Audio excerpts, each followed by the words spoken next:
On this final example, we're working in degrees, so we check on the calculator that we're working in degrees, which we are. Then looking at the equation, we can see that the angle, the input, is 2x rather than x. So firstly, I'm going to change the range of values to be for 2x rather than x.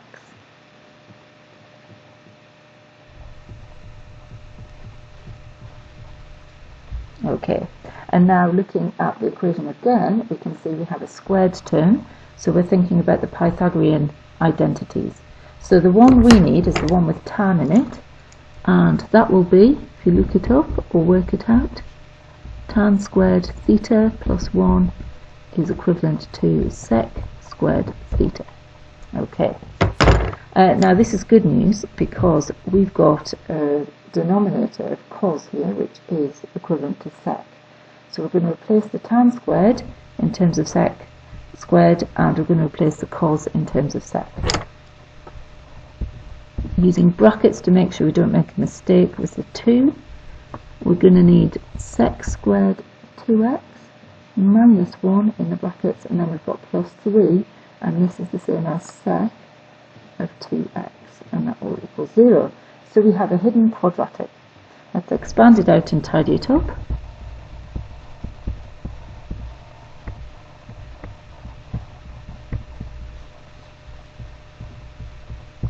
And then we can use the calculator to solve the quadratic. So let's go polynomial solver and put in the coefficients of 2, 3, and negative 2. And we get sec of 2x is equal to a half, or sec of 2x is equal to negative 2.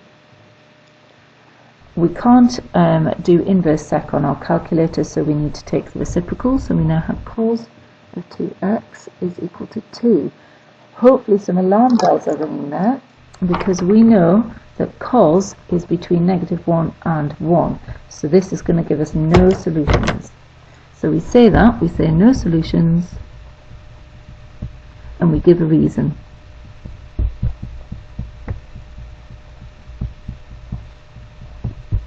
Right, so we turn our attention to the other one. So we've got cos of 2x.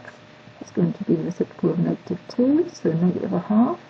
And let's inverse cos that on the calculator.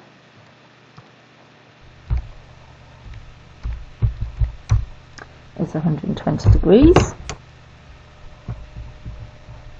So we want to have all of the solutions in the range negative 360 to 360 for 2x. To help me work that out, I'm going to do a class diagram. We know that cos is negative. Cos is positive in here and here, so we choose these two quadrants instead. We draw our angle in. We know this makes 120 degrees, and so it'll be exactly the same on the other side. And then we're going to go around from negative 360 to 360. So clockwise is the negative direction. That means we're going to need this angle here and this angle there, and going the other way in the positive direction, anti-clockwise, we're going that way, and we need this one right round here. Okay, so to get this one, I know that 360 take away 120 is going to be 240. So we have 2x is positive or negative 240 and positive or negative 120. And finally we can halve everything.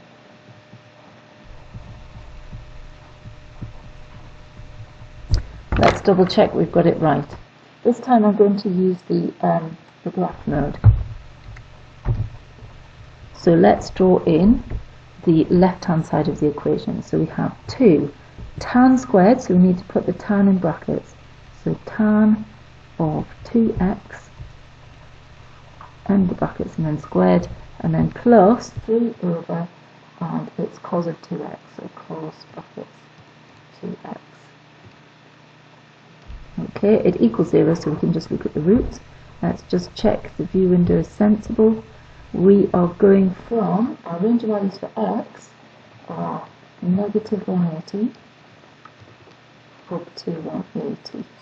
See what happens. Okay, we can't really see the graph, but we can see that it crosses the x-axis in 4 places. If we do g-solve and then root, we get negative 120, negative 60, and then positive 60 and positive 120, so we're right.